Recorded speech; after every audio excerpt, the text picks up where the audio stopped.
അപ്പോൾ ഈ വേനൽക്കാലത്ത് നമ്മുടെ തക്കാളിയൊക്കെ ഉണ്ടല്ലോ നല്ല അടിപൊളിയായിട്ടാണ് വളർന്നു വരുന്നത്. കണ്ടോ, നോക്കിക്കോ, ഒരു കൊലയിലൊക്കെ തന്നെ എത്ര കായാന്നുണ്ടോ. അപ്പോൾ അതിൻ്റെ തുമ്പത്തോട്ടൊക്കെ കണ്ട് ഇങ്ങനെ അങ്ങോട്ടും പിന്നെയും വന്നുകൊണ്ടിരിക്കുകയാണ്. നമ്മുടെ തക്കാളിയൊക്കെ പഴുക്കാനായിട്ട് തുടങ്ങിയിട്ടുണ്ട്.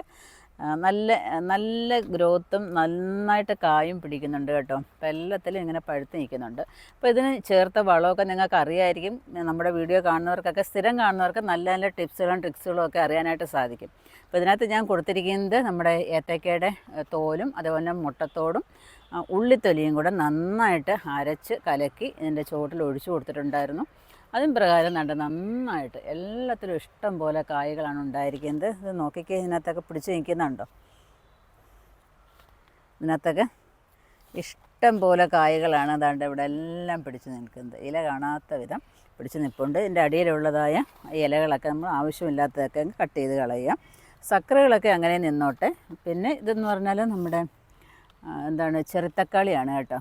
ചെറുത്തക്കാളിയും മണിത്തക്കാളി നല്ല മണിമണിയായിട്ട് ഇങ്ങനെ ഉണ്ടായിരിക്കുകയാണ്. ഇഷ്ടം പോലെ എല്ലാത്തിലും നിറയെ പിടിച്ചിട്ടുണ്ട്.